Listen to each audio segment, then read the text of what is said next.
Bonjour à tous, bienvenue sur ma chaîne, j'espère que vous allez bien. Donc aujourd'hui je vais vous présenter un tarot qui est sorti très récemment, c'est le tarot aux ramures étranges de Roxalis aux éditions Vega. Il est vraiment très très joli. Alors c'est vrai qu'au départ je l'avais trouvé un peu tristouné, mais finalement en les observant vraiment bien ces cartes, je trouve qu'il est vraiment très très beau.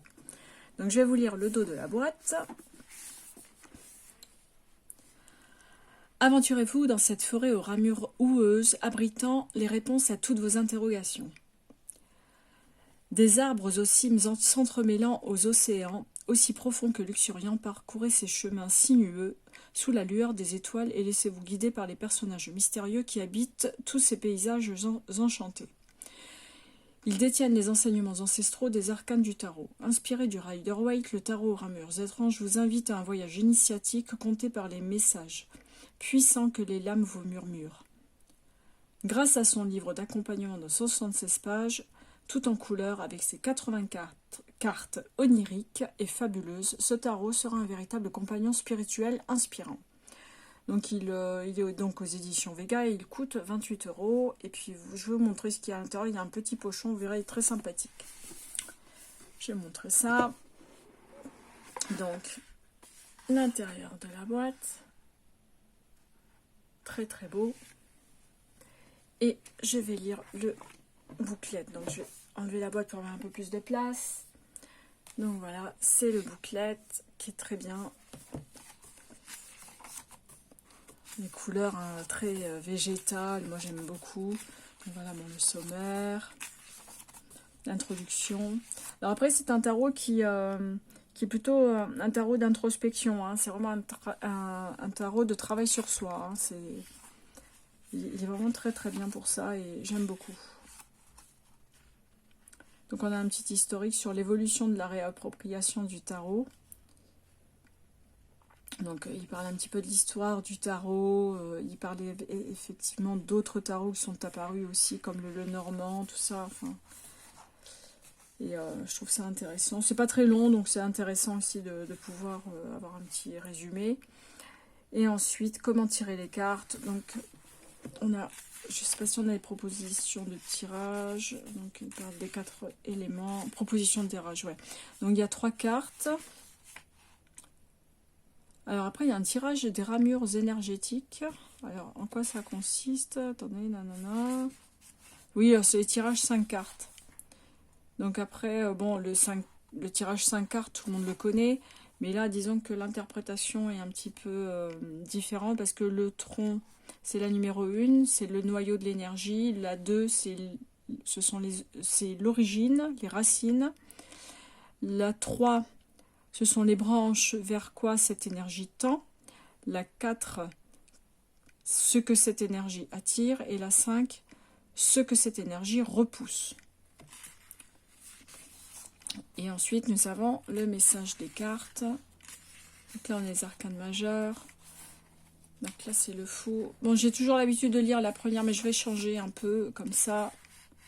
Tiens, le magicien. Et en plus, c'est vraiment la photo qu'on a sur la boîte. Donc, je vais la lire. C'est la carte numéro 1. Créateur, en pleine possession de ses pouvoirs, le magicien concentre entre ses mains l'étincelle d'un nouveau monde. Les 4 éléments lui obéissent pour suivre le cours de sa pensée, et tout dépend de sa volonté seule. Il tient la coupe débordante de magie où l'on trouve les pentacles, l'épée et les bâtons qui envahissent l'espace pour transformer la réalité selon les désirs du magicien. Son énergie doit être sans faille pour supporter un tel déchaînement de désir et de volonté. Si cette carte t'apparaît, il s'agit sûrement d'un signe montrant que tout est entre tes mains. La détermination du magicien le différencie du fou qui se contente de courir droit devant. Et il est conscient de son potentiel. Sa diplomatie et sa stratégie t'amèneront loin à condition de garder confiance en toi et d'assumer la responsabilité de ta puissante position. Vous voyez, et moi j'aime beaucoup ce genre de description parce que ça correspond tout à fait à ce que je pense du tarot. Bon, je ne pense pas que le tarot puisse donner l'avenir, je pense que le tarot donne des directions. C'est-à-dire qu'il vous dit, selon votre interrogation, comment vous vous positionnez. Et grâce à l'interprétation des cartes, on sait à quel stade on en est de notre projet ou d'une situation, ou comprendre l'évolution d'une situation. Parce que de toute façon, notre vie, ce sont différents cycles. Hein. On fait toujours des cycles à l'infini, on répète des cycles selon ce que l'on entreprend, que ce soit dans la vie affective, professionnelle, etc.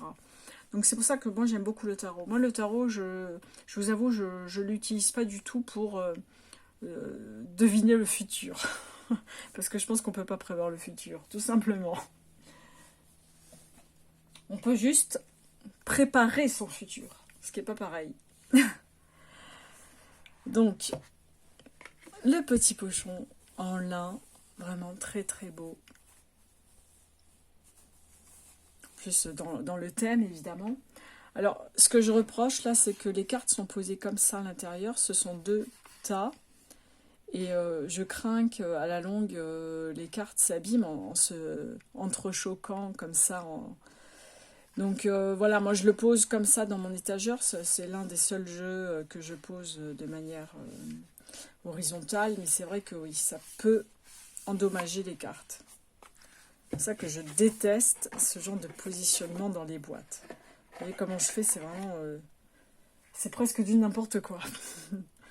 Donc je vais vous montrer ça. Donc ce qui est bien, c'est que du coup, je vais montrer un tas après l'autre. Hein, ça fera moins de cartes entre les mains. Donc ça, c'est le deuxième tas que je montrerai. Donc vous avez le dos.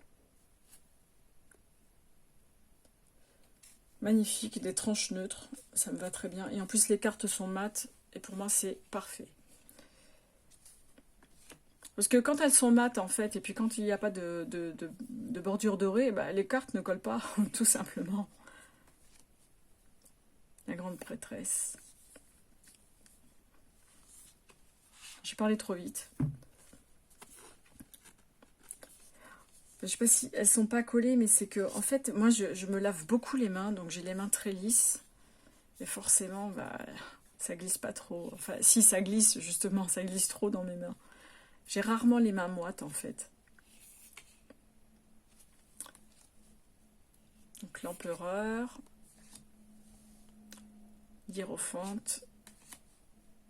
L'amoureux.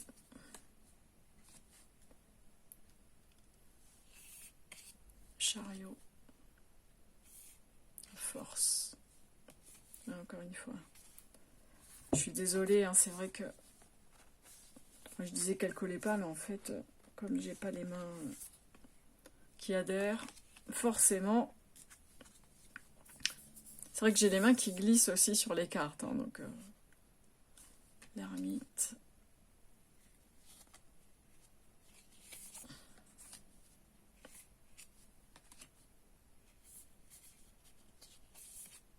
Le pendu, la mort.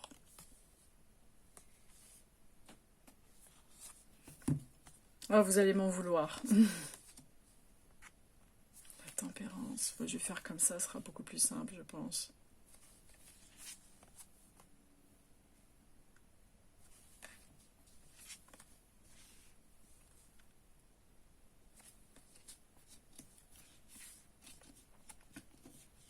Enfin, je pensais que ça allait être plus simple, mais...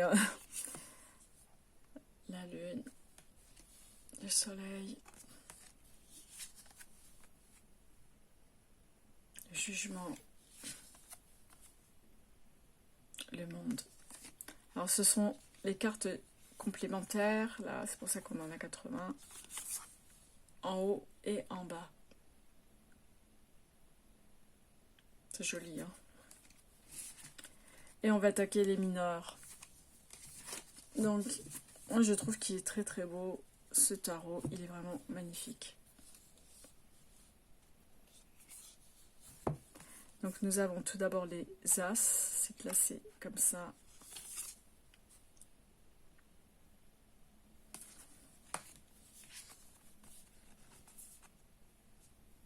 Du coup, je vous en montre 2 à la fois. Hein.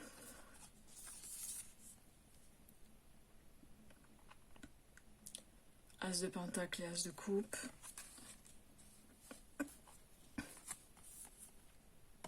Deux d'épée.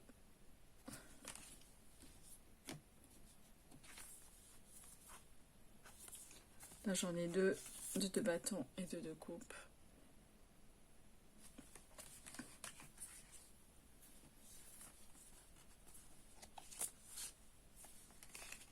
Ah, là, j'en ai carrément 3. Attendez. Pas terrible, hein, comme revue, comme ça, hein.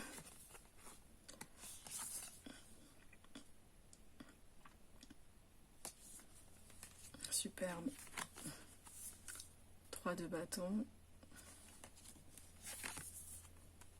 3 de coupe.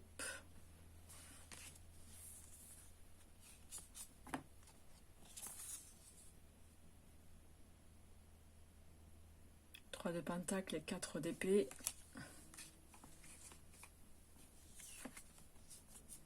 Quatre de bâton.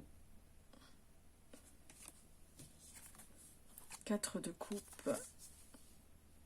4 de pentacle. Oh, j'ai déjà fait un tas, ça va. Ça me rassure. Donc voilà pour ce premier tas. Je vais prendre le second. Donc la suite. Donc là, on en est au 5.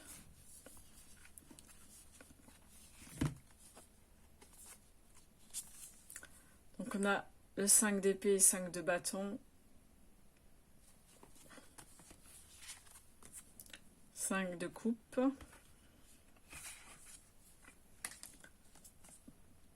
5 de pentacle. Vous voyez, il y a un côté un petit peu triste, mais qui est lié quand même aux émotions ressenties qu'on peut avoir. Et c'est vrai que je trouve qu'il est très beau pour ça, parce que ça permet aussi de travailler sur ses émotions et de se remettre en question, bien sûr. Je trouve que c'est très bien pour ça. Puis, franchement, les illustrations sont quand même sublimes. Vraiment, c'est très joli, c'est très original. Moi, j'aime beaucoup. 7 d'épée, 7 de bâton.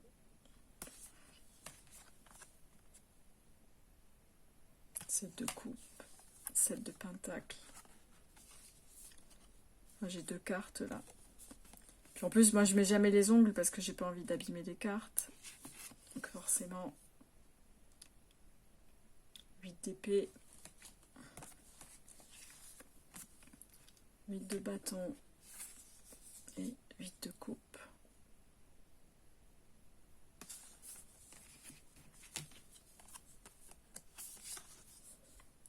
Huit de pentacle et 9 d'épée.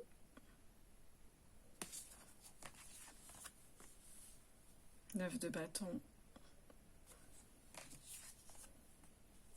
9 de coupe.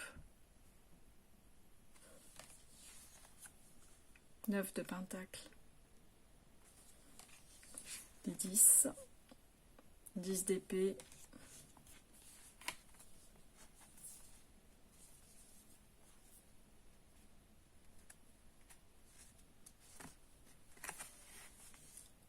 10 de bâton.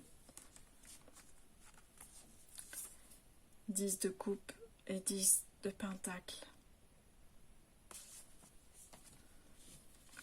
Alors là, on en est au valet. Tu peux faire ça pour pas qu'elle colle. Donc là, on a valet d'épée et valet de bâton.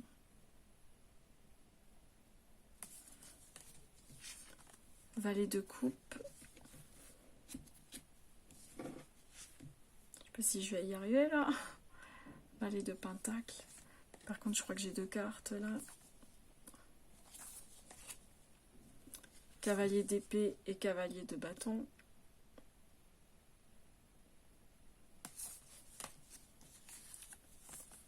Cavalier de coupe et cavalier de pentacle.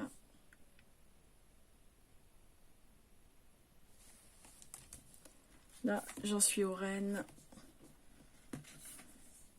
Reine d'épée, reine de bâton.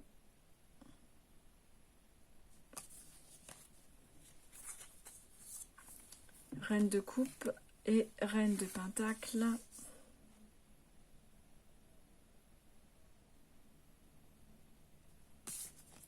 Et là, nous n'avons pas de roi, mais nous avons une déesse. Donc la déesse d'épée. la déesse de bâton, la déesse de coupe et la déesse de pentacle. Et voilà pour ce tarot.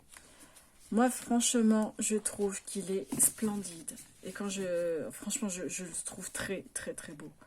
Je trouve qu'il est magnifique, il est d'une originalité incroyable. Donc, vraiment, c'est un très, très, très beau tarot. Que moi, je conseille, hein, vraiment, hein, si vous aimez l'art et tout, et puis si vous aimez un petit peu le côté celte de... Quand je dis celte, c'est parce que bon, on est quand même dans une culture du Rider-Waite, et puis on est dans la forêt, on est avec des personnages très, comment dire, un peu mystérieux, voilà. Et je trouve qu'il est vraiment très très beau pour ça. Donc, sincèrement, très très joli tarot, et félicitations à la créatrice ou créateur, je sais pas. Mais vraiment superbe. Et écoutez, je vais vous laisser avec ça. N'hésitez pas à me dire en commentaire ce que vous en pensez, si vous l'avez déjà. Et sinon, je vous dis à très bientôt pour une prochaine revue. Bye bye!